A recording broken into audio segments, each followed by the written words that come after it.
Oh, look at that. The Suicide Squad reviews are in, but the critics, let's see oh. Oh god. Wait, um, I know that means that. Oh god, no. The fanboys. Okay, let's read out some of the fans, what they're saying. Not that good. Yeah. I loved it. Yeah. Fucking critics.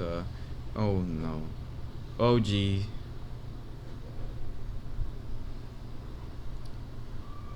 Jesus fucking. Alright guys, so I want to talk a little bit about DC, Warner Brothers, Rotten Tomatoes, Suicide Squad, and the problem that's being. I mean, I'm not the first guy. I'm probably the last to talk about this. Probably not gonna make any difference, but I want to talk about it because I think it's important.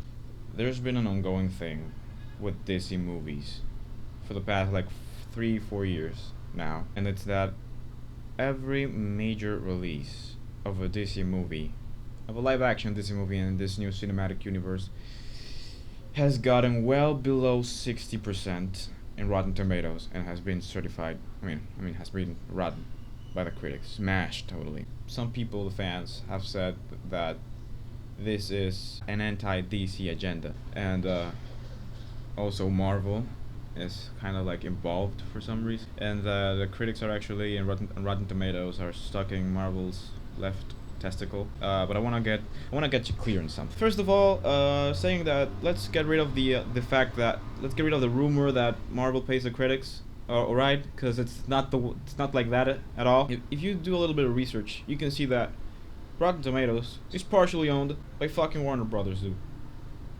And you know what Warner Brothers owns, right? They own DC. They make the DC movies. That's Marvel. That's their Disney to Marvel. Warner Brothers and DC. It's pretty sad that your own fucking company is giving you the harshest reviews you've ever seen. But we're gonna talk about Suicide Squad. First of all, in the gaming channel you're gonna see a review that we did. Tommy and we did a review of Suicide Squad. Spoiler alert: we didn't really like it that much. Suicide Squad was like the third strike, almost. So let's not get into that. We're gonna get into the fact that there's a ton and a ton of people that are bashing Rotten Tomatoes over to the point of making petitions to shut it down. I mean, how ridiculous and stupid that is. Some people go out of their way to make petitions to shut down Rotten Tomatoes, and they are very vocal about it. I mean, some people won't shut their fucking mouths off, and they will start jumping on critics, calling them names, saying fuck the critics, and yeah, basically telling people that their job is worthless and that they should fucking die in a fire. I mean, people are doing that. People are doing that next level. I mean, it's totally ridiculous. Now, I understand some of the fans why they would get upset with Rotten Tomatoes criticizing their beloved superheroes. I get the anger sometimes this people might have at seeing your own childhood superheroes or the thing you always looked up getting shit. I can kind of sympathize with that. I think that's the deep down psychological thing going on. You don't want to see what you like being shit. I mean, no one likes. Imagine somebody was trashing your mom and saying, yeah, your mom isn't really that good. I think your mom, she treats you bad. She really treats you bad. She doesn't do a good job. You like people to trash your mom? But there's a difference with your mom and your favorite superheroes. One of them is fake and the other brought you life. So kind of do the connection right there. This is how I personally have a preference to Marvel. Oh shit! Oh, that is every Marvel film. It's all fun. You don't understand deep psychological religious meanings that are Whoa, wait. I'm not a fucking Marvel fanboy. Let me explain, goddammit. Their movies are really good. They might not be groundbreaking cinema. And I'm gonna say that the best superhero movie I've seen in my entire life comes from DC. So I'm not a fanboy of anything. I have a preference to Marvel because I think they've earned it. Do I think critics are 100% right the whole time? No, not at all. I mean, they get there are a ton of movies that I think should have gotten better reviews, hated by critics. Sometimes I agree with them. I feel most of the time I agree with them. And some of the times I don't agree with them. I really take into consideration critical thoughts from critics, because critics, this is their job. They get paid even if they put up good or bad review. They get paid.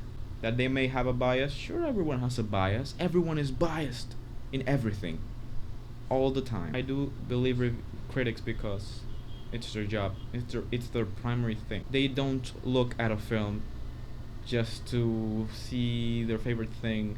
They don't go because, oh look, it's Fast and Furious 7. Let's go see Toretto. Let's go see Vin Diesel kicking ass. They don't go to see that. The thing with casual people is that they go preconceived that they're gonna like the film. They like the idea of the film. For example, best example I can give. There was this film called Project Almanac that had the idea of time travel. They go back. They meet a clusterfuck of a plot, but it was really interesting. A bunch of my friends who really don't care about cinema as an art said, "Oh my god, that movie's great. I gotta see it." And I was like, "Yeah, it looks cool, but I mean, it looks like your generic movie for teens." The fuck no, man. The film looks really awesome, man. It's a film about time travel. That can never be bad. Because they're in love with the idea of the film, not the outcome. They haven't even seen the film, and they're saying it's the best thing of all time.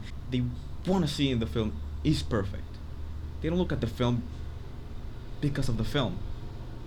You understand? They don't look at the film because of the plot or the writing, the visual aspect of it. They don't go to see that. They just want to see the well-marketed thing on the screen. Just show them a 1% of that. Even though if your whole movie is garbage, they'll love it, and it'll make money. Why do you think horror movies make so much money? But the movie itself is garbage. DC has been following that for its last 2-3 movies. There's this video that this guy made. I don't remember the name. I'm gonna put it up on the screen. That it's called Fundamental Flaw with Batman v Superman, and it's just filled with moments, not really plot, not really scenes that dissolve into each other. It's not Batman v Superman. It's just cool things on the screen. Same with Suicide Squad. I'm gonna tell you, I didn't know what the fuck was going on with that movie. I mean, it was jumping around all over the place, and I was like, what the hell are you doing, DC? I don't know if it's the fault of DC, Warner Brothers, or David Ayer that, I don't know, changed his mind halfway through the movie. But I don't know. I mean, critics, the point I'm trying to get is, critics go see a film because they want to see something well structured. They want to see a good story being told from beginning to end. That's critics. They don't want to see flying shit or cool shit for a fraction of the moment. They don't want to see eye candy. Now, if you're upset about this video, well, let me tell you, I'm sorry that I don't agree with you. But again, it goes well beyond this. Yeah, I said, most casual people will just want to go outside of their house, flying around. Their favorite actor. I'm gonna tell you, 90% of the people that I know went to Suicide Squad for 2 things. 21 Pilots, Heathens, the song, Jared Leto, that's it. They don't give a fuck if it's good or not. Don't get too fucking upset because somebody gave favorite characters a bad review. Probably it was a really bad movie, and you just can't accept it because you're so in love with your characters that you cannot even see the bigger picture. Peace out.